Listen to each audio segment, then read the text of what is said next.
Hi, Chris. How are you Hi. today? Great, thanks.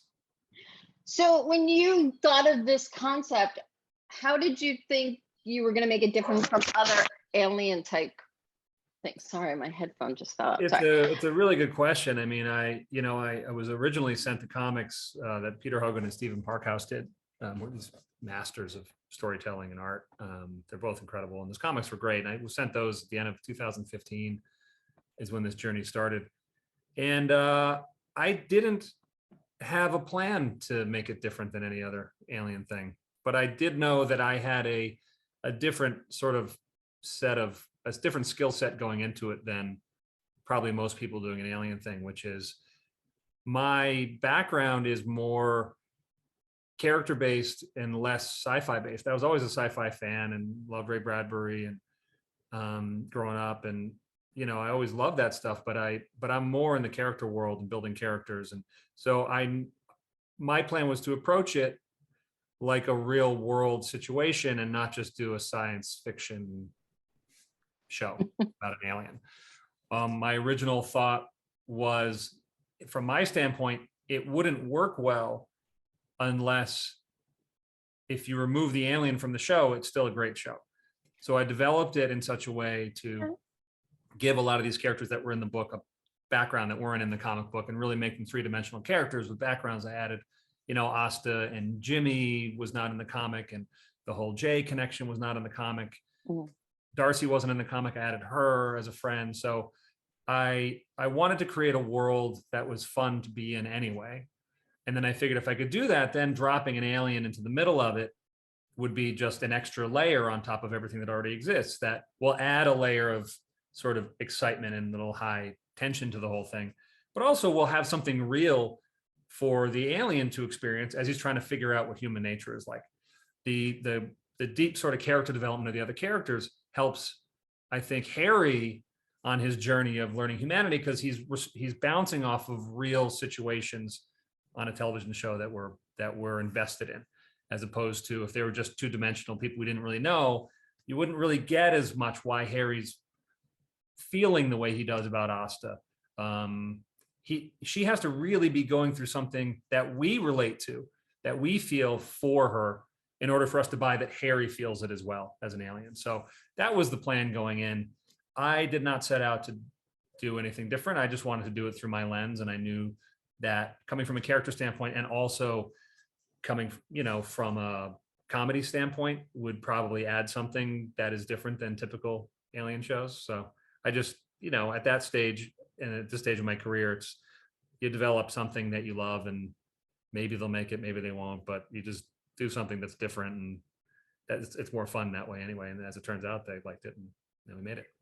They did, and so did critics. Absolutely. Yeah. Was Alan always your mindset for Harry, or was that a process? That was a huge process. I did not know. I mean, I actually did not know what the character should be until Alan auditioned for it. Oh, I had a different sense in my mind of what it might be. We looked at over 100 actors from LA, from Europe, we looked at a ton of actors, and Alan was one of the last ones that came in.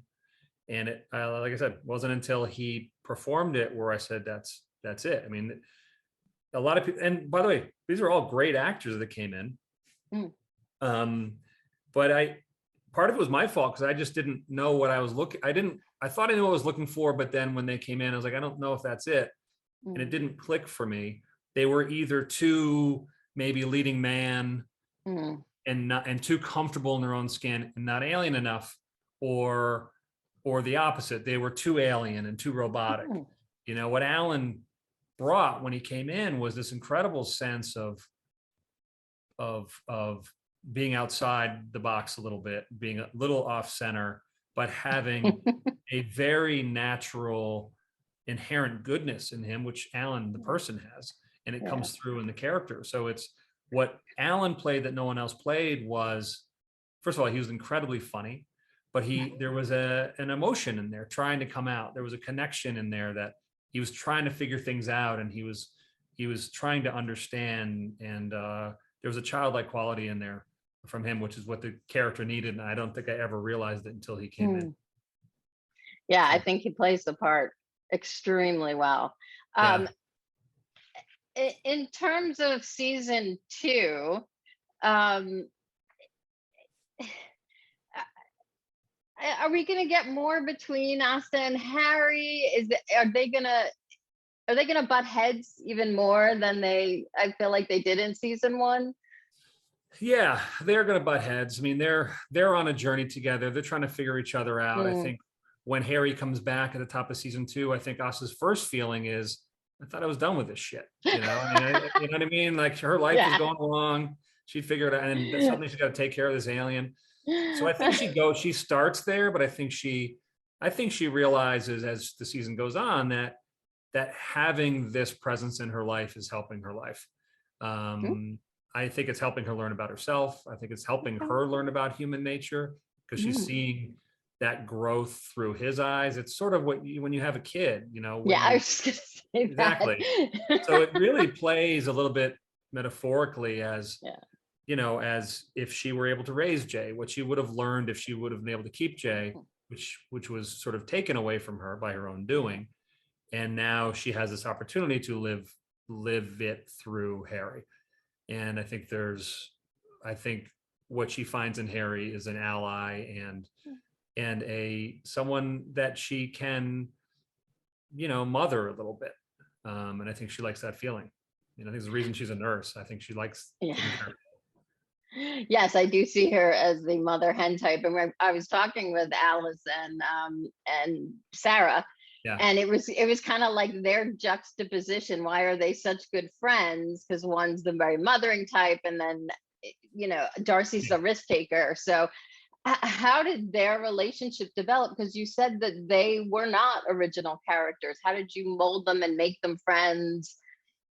It's a great question. I mean, when I originally wrote Darcy, I wrote her as a 21-year-old, sort of bright-eyed, hopeful, you know, just finished, you know, got hurt skiing, but 2 years ago, you know, and is starting a new life in a new town, and, you know, spent her childhood training, so never really had fun, and now is out to have fun. And I did it as a friend for Asta, sort of balance out Asta's darkness, because I knew Asta, you know, with Jimmy and Jay, was going to have a lot of difficulties getting through the season emotionally.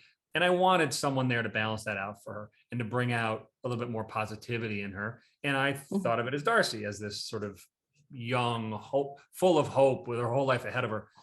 So now in the casting process, I wasn't able to find that, but Alice came in and was so funny and so good at it, and so good at improv and so endearing that it became a different thing. I mean, Alice obviously doesn't play, you know, 21 and hopeful and, you know, bright-eyed, but she's so funny that even though she has a darker sense of humor, you know, she now is playing, you know, what I made them, you know, friends from high school, and Darcy's life is sort of fallen apart, and it's sort of dark like Asta's, but she drives through it with humor. And what I thought would bring out Asta's lighter side through a hopefulness in Darcy, it's now Darcy's sense of humor that brings out Asta's sense of humor, and that the connection between them can only be there when you're friends since childhood, comes out, and it gives Asta this strength she didn't have before. So, and even that I didn't know until in the first 2 episodes of season 1, and you saw in the pilot, Darcy was barely in it.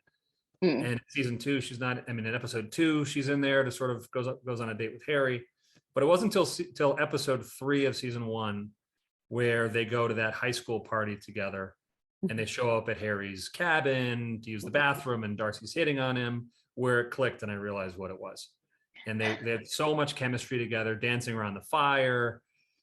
That's the episode to me where not only did that relationship click, but who Darcy was clicked, and how she was going to work in the series clicked for me. And Alice plays it so well, and they're so good together that it's really fun to watch. Well, we love these characters, and I cannot wait to see how season 2 continues or evolves.